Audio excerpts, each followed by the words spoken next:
Here's one. Do you enjoy stability? They're laughing because they know what I'm talking about. Only in my relationships. Do you...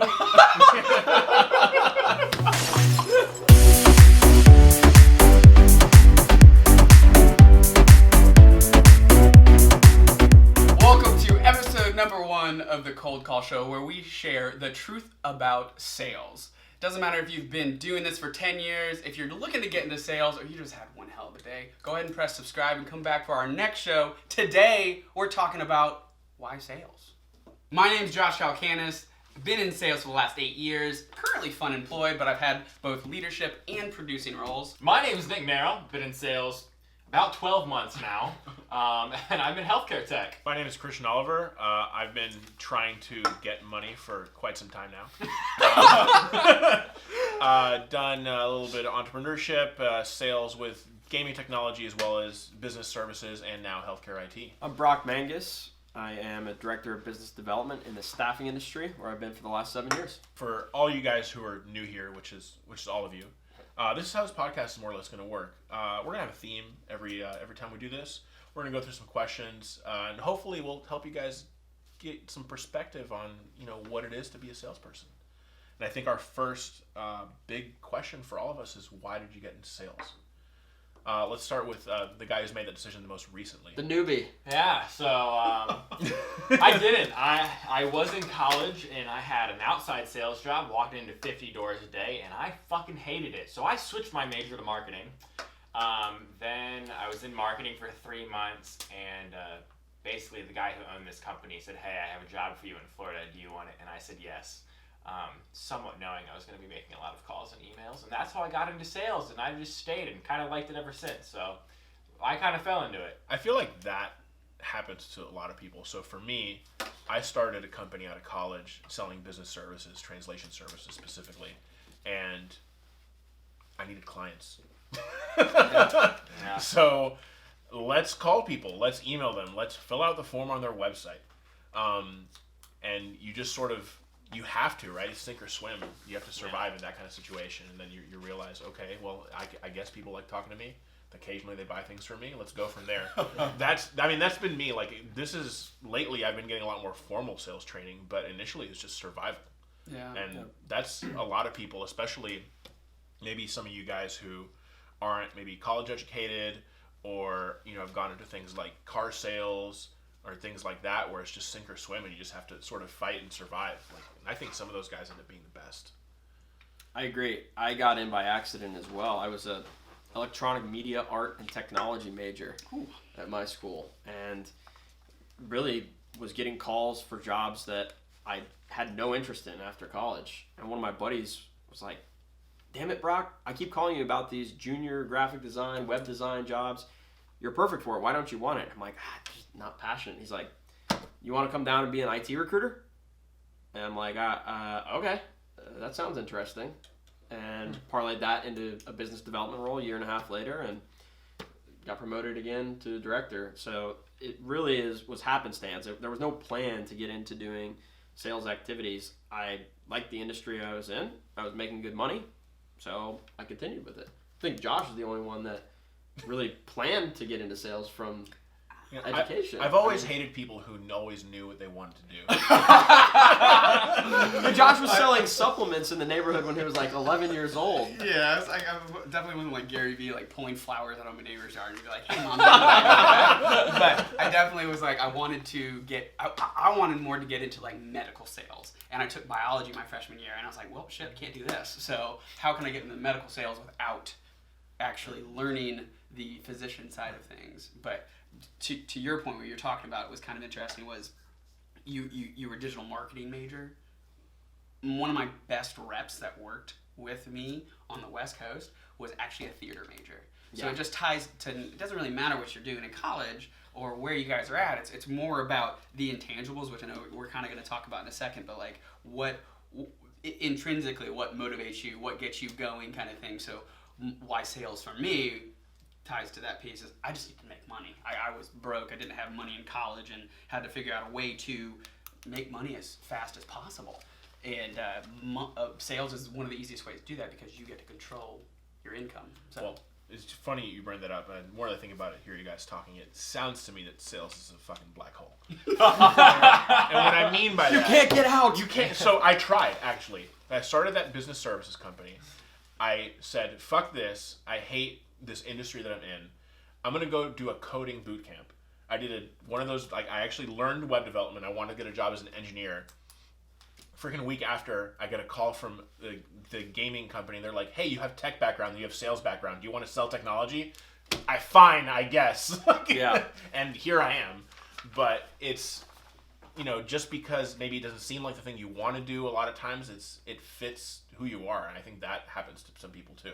Yeah. So, since everybody's in sales now, and everybody had a very different background, we talk about why sales, but what are you now noticing that you've been in sales doing it that you didn't maybe pick up on at first? So, like, we talk about why sales at first, but really, if people fall into it, what do you notice that maybe would have, like, changed the path from the beginning? I mean, I think having more structure and clarity and, like, getting results, right? Because you're starting a business, you're not just sales, you're operations, you're marketing, you're everything, right? Yeah. So I think it would have been different if I had fallen into, like, an actual position with, like, a company with structure where I could have focused on just the one thing. And that would have made the path a little more clear for me, which is where I am right now. I think it makes a lot of sense because I can just focus on being good at the one thing, which is closing business. And I think when you are, whether you're in college or you're somewhere in your career and you're looking at sales, your perception is there's this stigma around it. Would you call that a sales stigma?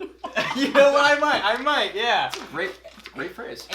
But once you're actually in it, you realize it's not what you see with, like, the car dealer who's just pushing things on people. You're not just trying to pull money out of someone's pocket. Like, the real purpose of sales is you are trying to deliver value and help out someone else's life, where when you're not in it, you don't truly think that's what sales is. There's a guy on YouTube, The Brutal Truth of Sales, who has a really good point. It's that salespeople are solutions consultants. We are solutions based. We're not just trying to bang down people's doors and sell them something that they don't need. You are a solutions based consultant, and that was one of the things that, hindsight being 2020, I didn't know of going into sales. I thought it was, okay, I'm going to work for a company. This is the service that I offer. Blast out, because everybody needs this service. It's the best thing in the world. It's going to solve every single piece of problem. People don't even know they have this problem. It's true. Sometimes people don't know that our service can help them tremendously, and you have to get in front of them, and that's part of the pitch. But there was a stigma surrounding, the used car dealer, the slimy guy in a yellow suit with the a cold ponytail, caller who's just, like, blowing up my phone. Right. Like, right. Yeah. I didn't realize that really solutions sales existed, consulting sales existed, which is half of the jobs or more that are out there in our industry. So, in the staffing industry specifically, I had no idea what it was. This was an industry in college. No one talks about this. There's tons of industries like this, and guess what? If there's an industry, there's sales for it. So you can really, if you're interested, make your passion something that you sell and make it a career. Mm-hmm. And just because the word sales isn't in the title doesn't mean it's not a sales role. You see this a lot in finance, right? Where you're a financial advisor, right? You're an insurance agent, yes. You're a stockbroker. All those guys are salespeople. Sales jobs. Those are all sales jobs. And yeah, it's just because it's not in the name. But they are selling a solution. Like Northwestern Mutual sits down and it's like, here's your life insurance policy. Yeah, but then they get commission on that. Yeah. You're 23 years old. You might actually need a long-term life insurance policy because you're not going to make it past this next week.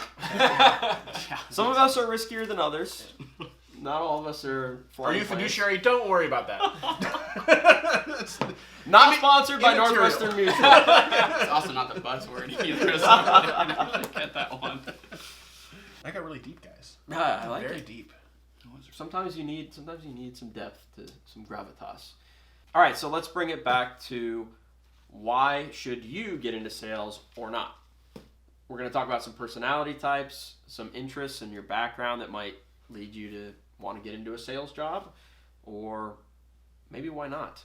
So here's one. Do you enjoy stability? They're Only laughing because they know what I'm talking about. Only in my relationships. Do you? Case in point, right? Do you like the idea of working for the same company for 10 years and knowing what you're going to make and what the next steps are? And that's like should be probably a big red flag for you, because I think even the best salespeople that I've met don't spend more than 4 or 5 years with one company. You're always moving. There's always something happening. They're firing you because they don't want you to pay you the residuals. If you're good, you always got people coming after you. And there's that. It's true. So It's true. It's different industry by industry, I think. Yeah. But and so many entry level roles are also commission or draw. There's no stability there either. It's just produce or get out. true, it can be a little bit cutthroat. But there's options for you if you like stability to an extent. If you're the type of person who is very risk averse, it's probably not going to be the best career choice Right, for you. and that that might also be colored by experience of working just with a lot of startups. Yeah, it's true. Yeah. I mean, no joke. There's Fortune 100 companies that employ salespeople, and they can be there for 20, 30 years. But just like anything else now, that's rare. Like, people don't have jobs for 20, 30 years anymore. So and either way, if you're in a sales job for 20, 30 years, and you're super risk averse, it's not going to be the best fit for you. Because, like, programmers, let's say. Programmer, you can get out. You're going to be a programmer for 20, 30 years, no problem. The technologies might change a little bit. You might have to adapt there, but you know what you are going to do. You know the solutions you're going to provide from day one to year 30 in your career. You're coding. Right. You're a programmer. When you're selling, you change industries. That blows everything up. You change an industry. Your company changes. They change the products. They change the type of thing that you're selling. So you have to be able to roll with the punches a little bit, which kind of comes with the territory of being a sales. LinkedIn becomes a thing that it wasn't before. Right. Right. Agreed. And more than just different options for selling, but an entire industry can be wiped away, and you're a salesperson that then has to learn another industry.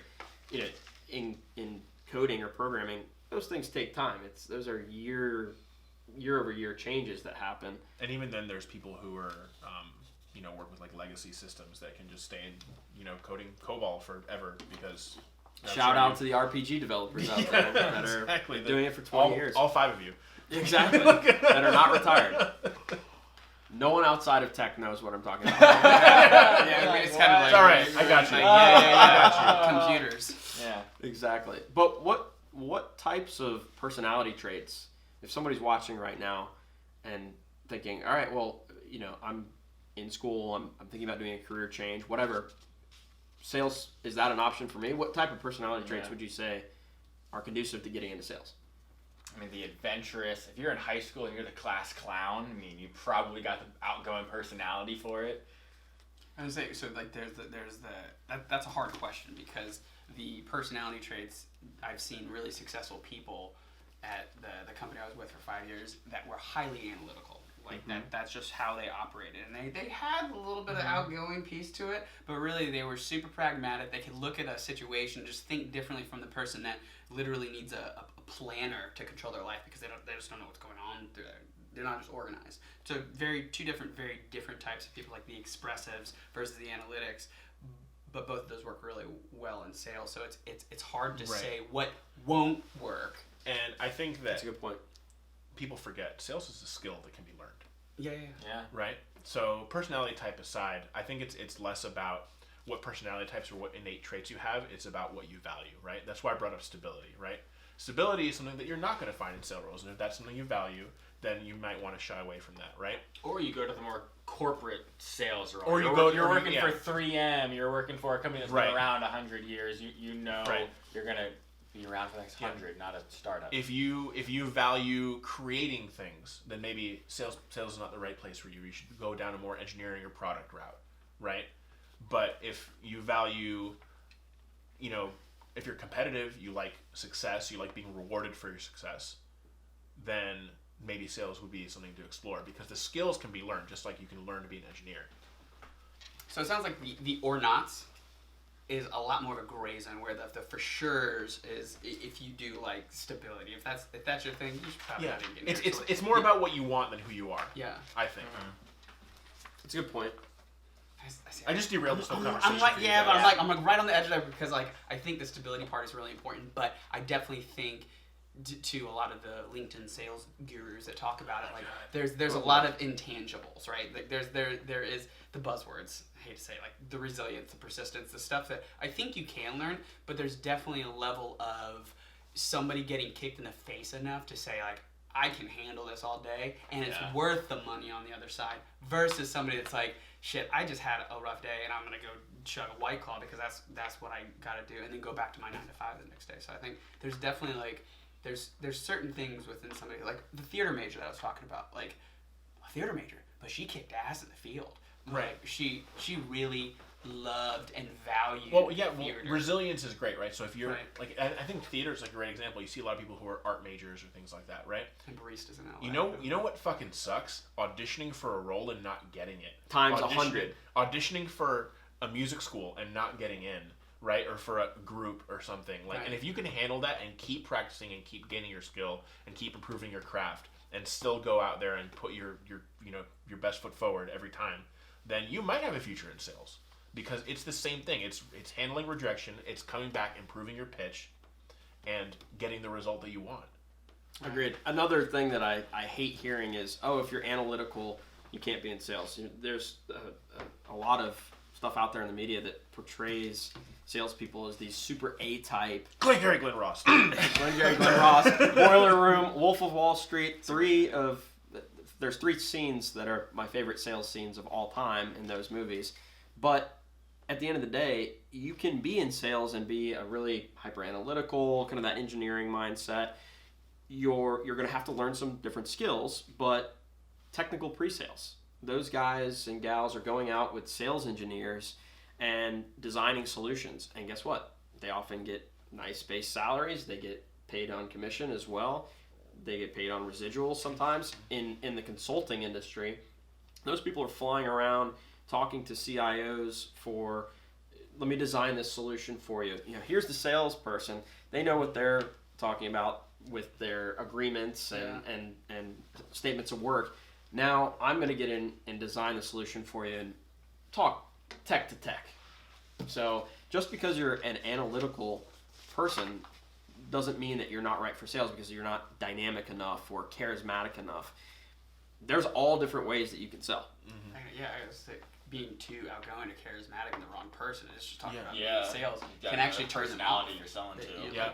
So that actually leads into like my next point, I think, which is really interesting, is that maybe if you're someone who has a lot of trouble reading between the lines or figuring out what the other person wants or is interested in a conversation, maybe sales is right for you. Empathy.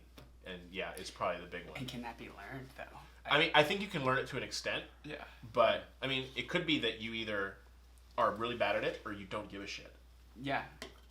Then that might not be the right way, because at the end of the day, like, there's salespeople who are high pressure and they go out and they pitch everything, and they make up for their lack of empathy with volume.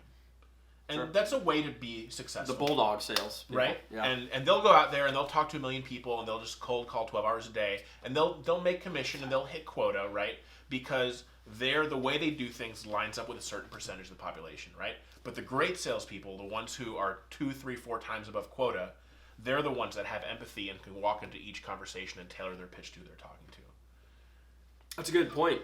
I talk to different managers in different ways. All of this is from the staffing world, recruiting world, and a subset of that is IT. So IT managers typically go down one of 2 paths. One, they were a management person and they fell into tech, or they were a nerd and they got into management because they needed they wanted to make more money. They wanted. They didn't more. just want to keep coding all day every day. Correct. So I'm paraphrasing a little bit, but those 2 different types of people are 2 different conversations when I'm selling and engaging. Mm-hmm. Some people, especially the management types, they want to come in and have you say, "Oh, you went to the University of Florida. man, Gators having a tough season this year in football, right? Or So sales I lost. And some people want you to come in and go, hey, did you see that new industry trend about .NET Core? You know, it's replacing MVC. What do you think about that? And I don't know a ton about it, but what do you think about that? You have to kind of figure and feel out the type of person that you're talking to. And if you can do that, if that's a personality trait, or if people have told you, man, Brock, you can make small talk with anybody, or you're really good at just talking to somebody's interests. If you're a good listener, you can talk to somebody's interests. That's 50% of sales, in my estimation.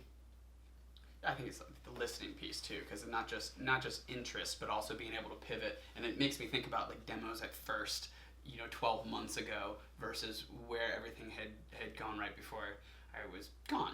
Was the fact that it was this script and you had an hour and we couldn't shorten it down. But then once you start to listen and start to pivot based on what they're actually saying to you, all of a sudden you're going to spend 30 minutes on a demo.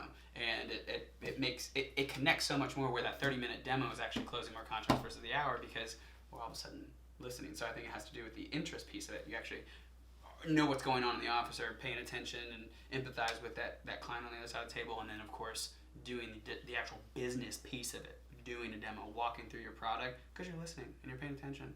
And you guys have all been in software sales. So what have you seen as major fail moments that maybe your personality type was wrong, or the traits that you have, they didn't quite fit into software sales or that specific product that you're selling? Have you guys ever seen that or had that yourselves?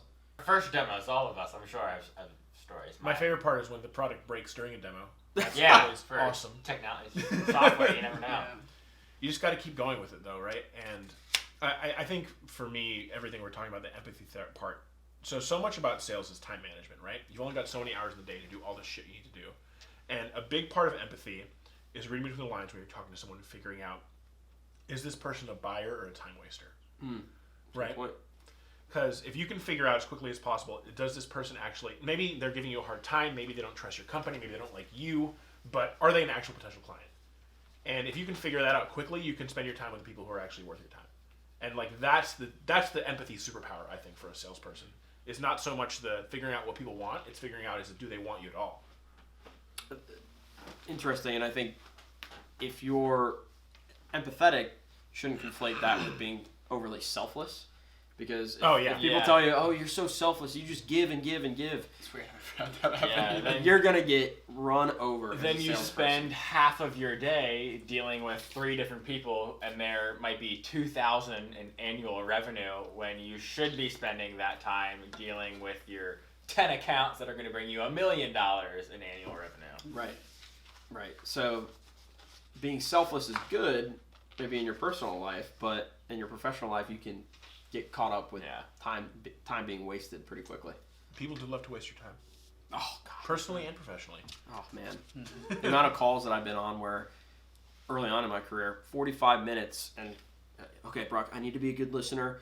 I'm new to this sales thing. I need to listen. I need to figure out what people's problems are. But you sit on the phone 45 minutes and you don't control the conversation. That was something I had to learn. That wasn't a skill that I had, controlling a conversation to get to a point. It's all of a sudden I'm listening to this software developer talk for 45 minutes about a piece of technology. I have no freaking clue what he's talking about. Yeah. So he just wanted to talk to someone. Just wanted to talk. Yeah. People want to talk about what they do. People get lonely. People do get lonely. Salespeople love to talk to someone, man. We all love talk. It's great. We're getting on the phone. We're friendly. We're building rapport, whatever the fuck that means. Yeah. Right? Like, building rapport Surface doesn't level. close business. No. That's true. Closing business closes business. Yep. And that's like, just getting the salesperson on the phone is so much easier than getting any other business function on the phone. We want to be sold. Yeah. Because we're doing it We back. love it. We love the art of the sale. I think it depends on where you're at too, though, I don't because know. like you talked about it too on LinkedIn. Like somebody gets a message on it, and you'll go maybe 2 lines and be okay, cool, happy Friday. What's the fuck point? do you want? Yeah, where I think that speaks more to like how long you've been doing it, because back to value of time and like what you're actually doing and trying to control a call. If somebody reaches out to you as a salesperson, you're kind of like, all right, look, you're great, man. High five, happy Friday. but why are you talking to me? Right. Like, Yeah. versus before it's like, yeah, no, this is great. You like to fly too? Cool. Yeah, this is beautiful weather out. And it's like, that's the kind of stuff that you're fresh out of college. You learn how to role play a couple times. And you're like, I'm going to sit here and just talk all day long because we want to go back and forth and build rapport. But realistically, it's like, look, my day's busy too. What do you got? Sure. And like I've gotten to the point because like we've all been the other side of it, right? Like I give people the professional courtesy. I'll hear your pitch. I'll listen to it. Hit me. All right. And is it good? Like, does it actually, like, do you actually give a fuck about me? Like, what I'm doing? Like, my problems? Okay, fine. Thanks. Bye. Yeah. And sometimes it's worth it. But I think even salespeople, and I think this is common, I don't know how you guys are, but because we empathize with their plight, we'll listen to the pitch. Listen. We're the time wasters. Out of We'll just professional listen. courtesy. We know we're not interested. Out of professional courtesy. We'll listen to it, and we'll see if it's worth our time. Whereas most people don't even let you get that far. Yeah. They pick up the phone. They're like, I'm not interested. Yeah. And like by virtue of that, you're automatically going to have more success with salespeople because you're going to have more people listen to your pitch, right? It's math, right? Sure. 100%. So But don't trust the sales Does listening influencers. mean closing? It's And- like yeah. talking to the director of BD. I had actually get- 20 conversations today. Who are they with? Great. What'd you get? Yeah, like what does that mean? Like, Oh yeah. So if you're looking to get into sales, What the fuck did we just Wait, talk hold about? on. Like, I thought we had a good segment. So the or nots. So really quick, is there a definitive or not for sales? Like should this is the personality type that you should not get into sales, or is it more like there are red flags really quickly that you're like, nah, maybe you should think I about think the it. big one is like high anxiety, doesn't handle rejection well, values stability, and like doesn't deal well super with like, sensitive. if you're overly sensitive and can't compartmentalize things, if you're the kind of person where like stuff just like rolls off your back, you're gonna be fine. right? And a lot of this can be mitigated.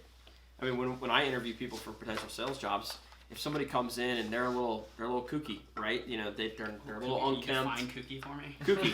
There's a lot of different ways, but maybe they're a little unkempt. They don't come in. They're not the sharpest, but they come in and they have a good story. I want this. I want more for myself.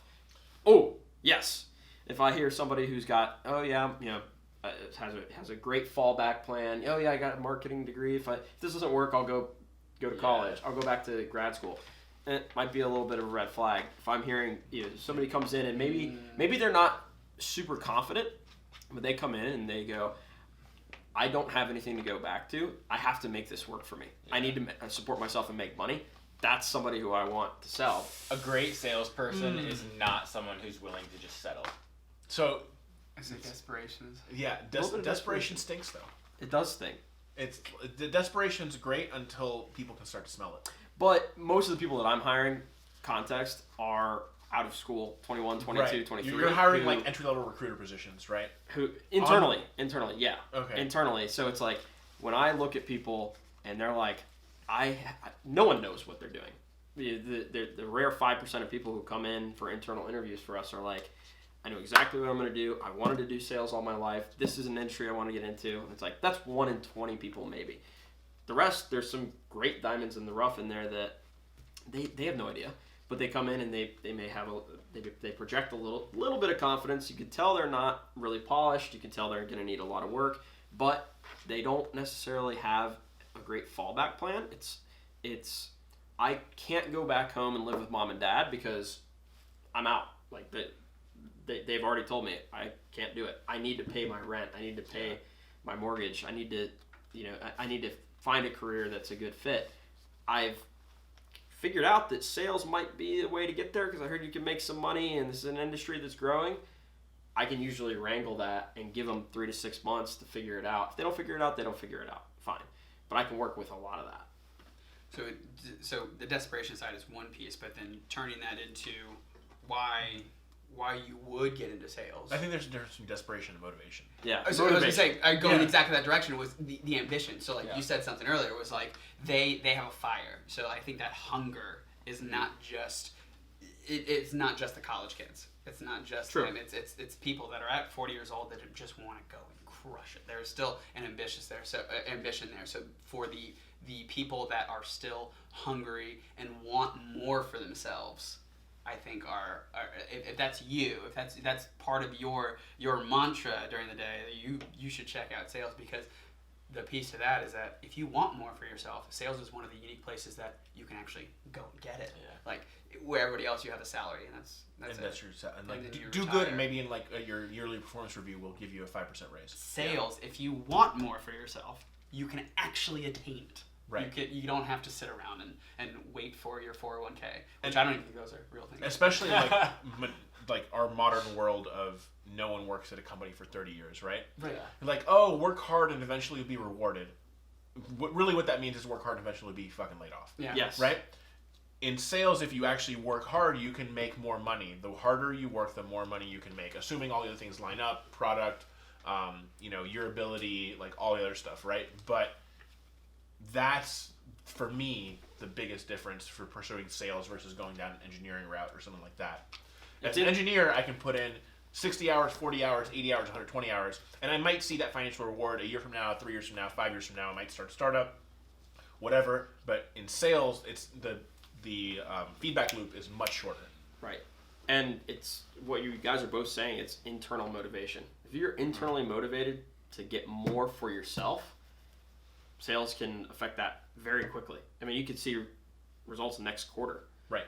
I'm I'm very bad at like long-term planning and like most salespeople are. Right, like that whole thing where like, yeah, if you put off the reward, it's greater. Like, fuck that, I want it now. I want it now. And that's like, sales is the career version of that. Yeah. And if you have another thing that I had, and I think a lot of us probably had, is good mentors. And it wasn't just one mentor or one person, but people who see you and see that you have some raw ability usually kind of gravitate towards you and go, yep, let me pull you up. Especially somebody who is vested in your success, because they're going to get paid off of your success. Yeah. Right? The director of sales is probably, if they see you and, all right, this person's got some traits that I like, well, they'll pull you and, hey, let me grab you real quick. Let me show you the ropes a little bit. So again, I know I'm talking to the ones who are probably more entry level than the career salespeople, but if you're considering getting in from even if you're mid-career, if you have something that's there that can gain revenue and drive revenue for a company, a sales director will see that and grab you and say, hey, yep, come on, I can help you get to the next level. Yeah, I think there's an ambition piece to it, but even outside of that entry level stuff, there's still, once you have that network, you can leave a spot and they say, hey, no, I remember what you did there. True. You are still ambitious. Let me pull you over to this side and see Yeah. what you can do, kind of thing too. Like building that network. So everyone talks about the book of business as a salesperson, bringing in that to the next company. But really, your book is also the reputation you have. Yeah. Even if you get let go or something like that, as long as you have numbers and you have some kind of performance indicators of what you had done before, you can get pulled over to a different company, different industry, all because of your network you had. Very true. That's our buzzword of the week, is book of business. What other good pieces should be indicators for you to get into sales? Money motivated. Money motivated. Yeah. Yeah, absolutely. Yeah, me, you, and every other human on this fucking planet is Right. money motivated. If you ever get in an interview and somebody says, are you money motivated? Just stare at them. Yes, I want to eat and pay my rent. Yeah. Everybody is. Right, and I think people are afraid to talk about that too. Yeah. But that is, anybody wants. Well, people don't want to be seen as like selfish and greedy and all that bullshit. Right. I like nice things. Yeah. Well, so whether it's materialistic things or like we've talked about it. We actually have talked about this. Yeah, with all actually, of you I mean, guys, I'm but like yeah. free time, right? Like you make a shit ton of money, then you can start investing Buy in your other time things. back. Yes, exactly. Yeah, that's. I mean, we joke about like having nice things, but like really, money is freedom to not work for money. I think it's an extremely closed mind. Like they look at money as an evil thing. I think salespeople are just open-minded to money and understand exactly what money can do for them. Yes, everyone's trying to go get a car. I mean, and some people are sociopathic weasels, and that gives some of us a bad reputation. Yeah, but got problems. for the most part, like I think that's a great way to put it. Salespeople are open-minded to the idea of working for money. Yeah. Most people work and they think they're working for a company, for their boss, to advance their skills, but really they're working for a paycheck also, right? Yeah. Salespeople are just very upfront about the fact that I'm here for the paycheck. Let's be real about this. True. And vice versa, the company is paying you so you can bring in the revenue. You're not really an employee, and I've told you guys this a million times. As a salesperson, you're not an employee. You're part of the accounting scheme. You have to bring in more money than you take out. If you're not doing that, then you don't exist. You're a business partner to the company. They give you resources, and you bring back more resources than they put into you. Mm-hmm. That's how every company sees you. That's how they're always going to see you. So embrace that. It's just real life. What's that movie, The Gambler? There's John Goodman is in the money. He talks about having fuck you money, where you can walk into your boss's office if you don't like what they're saying. Fuck you. I'm out. I don't need to work. And that's what working in sales can do. It can accelerate how much money you're making early career to mid career, so you can have fuck you money and basically be able to pursue a passion, start a business yourself, where you're out of that rat race, so to speak, quicker. I mean, that's why I stay in sales. We talk about why get into sales, why stay in sales. It's like my career can be shortened. I can then pursue more things that I like to do. And at every company you work for, even the mediocre salespeople will make more money than every non-leadership person there. If they're not, the company's doing it wrong. The company's too big and too fat. Non-leadership, right? Right. Like, if you're not an executive, you're not in a leadership role. If you're an individual contributor, the salespeople will always be the highest grossing individual contributors at any company. Even Google, engineering culture, like I bet you people who are selling Google Cloud and all that stuff are making more money than engineers. And even if it's close, the top salespeople are in every crushing department. it. Yeah. Yes. You look at the top 10% of each department, the top % of the sales department versus the top 10% of the engineering department, the salespeople are making more, for sure. The company that I first worked out of college, the reps, there were a couple individual contributors that were making more than the Quest CEO. Wow. And the CEO doesn't give a shit because they're bringing the company in way more money than that. Because it's a business partnership, right? It's the same thing. When you buy a property, like it's a ton of money, but you're getting something back from it. It's the exact same concept. I think the one thing that we have missed in the sales discussion is we talk about the personality, we talk about money as a motivator, why we got into it, but once you're actually into it, the one thing that impacts your day-to-day a lot and how much you really enjoy it too, and it's the reason why you might be in staffing, why us got into the medical field, is the product itself. You have to actually like the product. We don't have to like the product you're selling, but it helps. Yeah, that and the ability to gain knowledge in something. You're in an industry, especially when you're first starting out, or if you're mid-career and do a career change, you're becoming a guru at something. Mm-hmm. And that's one of the reasons why I stay in, is all of a sudden people around you come to you and go, hey, you're in this. You're known for something. And you become an expert. And it's not fake. It's not bullshit. You didn't read it on the internet one night and all of a sudden, I know about this, right? It's like your practiced hours, your 10,000 hours in something. Then you're a guru. You're a voice on that. I think the importance on the product and how excited you are about it gets more important when you're more experienced too, because then your transferable skill is sales. You know how to communicate, you know how to ask questions, you know the right strategy for sales, so maybe 40 or 50% in a particular industry, because then you can start jumping industries, and then that's where the product really becomes important, because you're really excited to sell White Claw, because you got the sales strategy, and you got to learn how to sell White Claw. You don't have to sell it very hard, though. Right. There's no laws. Kind of closes itself. No laws, baby. But you have the sales skills, and then the product really becomes important, where at first, I think it's definitely important, but when I first graduated, I sold pee. I mean, who gets excited about... You might want to give some more context. Yeah, a little bit. You're in drug testing. But yeah, essentially drug testing. I mean, at the end of the day, can you get really, really excited? Yeah. We said that we brought a lot of value for a lot of these treatment centers, and that they were used to be able to tell if somebody's actually sticking with their particular medication, so compliance. But at the end of the day, it was still pee. Like, that's what I was selling. I think that, like, the core of this is, like, we all want to be ethical salespeople, right? No one wants to be the snake oil guy who's, like, selling bullshit that's, like, not actually going to do what it says it does, right? Whatever it is that we're selling, we want to feel like it does actually solve a problem for the client. Like, maybe it's not the market-leading best solution. Maybe it's, okay at what it does. But, like, it actually does what it says it does to a point, right? Because not everything's perfect. And I think that is when you say, like, it's important, the product, right? Yeah. Like, so in healthcare IT, right? whatever it is that it does actually does, help patients get care, help the organization be more efficient in some way, right?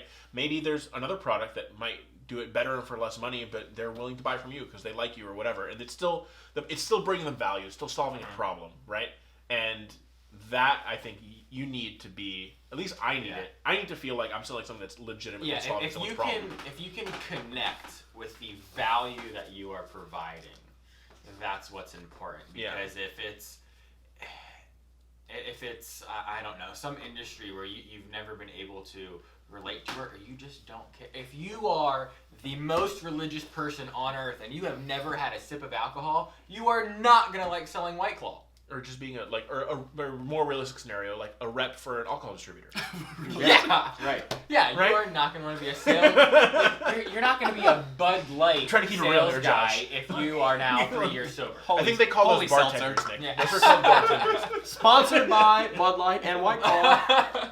They said them on the podcast. AG and Bev, we're waiting for the sponsorship. We're waiting. We will hear you when you call. So product or service, right? Or people. Or people. I mean, my service is people. I sell people. I mean, that's what I do. How? Some people call that You had to take it there. You had to take it there. That's what it is. But I didn't care about the staffing industry. I didn't know about the staffing industry. So to your point, I think it's important to be able to connect with the product. Yeah. You don't have to have the best product. For me, it's my vetting process, my screening process. It is the best because it's mine. That's mine. I'm a little selfish about that, right? And somebody's might be better. I'm probably just going to call them jerks behind their back. But at the end of the day, it's like the client is getting value from me. It's rewarding to me. I'm rubbing elbows with people that I wouldn't have the opportunity to normally. You guys probably see that in sales and what you guys do all the time. It's like if you're a Joe Schmo off the street or you're an accounting person, are you going to be able to get in front of the CEO, the CIO, COO? Probably not. As a salesperson, you can. That's your job. That's literally the job. Yeah. I was Cool. going to say something really smart, and it's gone. It doesn't have to always be smart. So Smart ass, maybe. smart. I mean, I try to go for that too. But I think part of it is being that ethical salesperson. Like, I don't know about you, but I've told people no, or they are interested in buying the product. They've come to a meeting, and I've told them, like, this is not the product for you. And maybe in IT and in technology, like, because of the nature of it, like, it's more involved. You're being integrated into their system. Like, there's a lot going on there. Like, it's a deep, ongoing relationship, especially with SaaS where you're doing subscriptions, potentially multi-year. Like, that's, it's partly your reputation as well, right? And some people are like, yeah, the sale, just close the business or whatever. It's like, just because they're willing to pay you, they don't understand it fully. They're not really involved. Yeah. Like, it's not actually solving their problem. Like, And they're gonna hate it, and they're gonna write a bad review on your website. I mean, to that like small micro of a point, you can tell people, no, I don't want to sell this to you, and that's in the short run maybe not the best decision, but in the long run it ends up working out because then you have the people you actually do work with are actually happy and will be for a long time.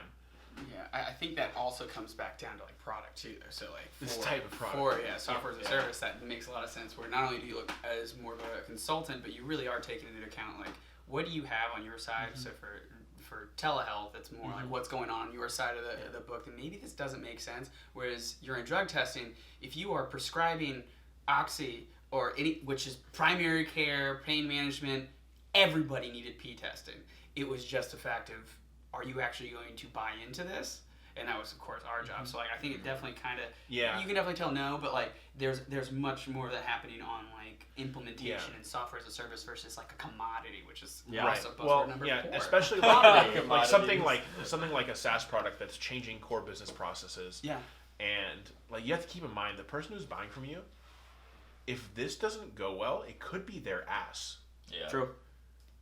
That's true. Like, Yeah, for it's sure. their job. They're putting their name behind a piece of software that will solve the problems. Exactly. And if it doesn't, that's a bunch of money the organization's gone, that's budget's blown, that's stuff they couldn't have done with it. So it behooves you in that scenario when you have a long-term relationship to do what's in their best interest, because at the end of the day, it's what's in your best interest.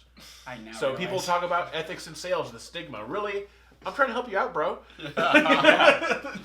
There's some dirtbags out there. Yeah. unlike your guys' deals, this podcast is coming to a close. Thanks for joining. If you guys want to hear us talk about a specific sales subject, go ahead and leave a comment below. Well, great, guys. It's Christian. This is Brock. This is Josh. And I'm Nick.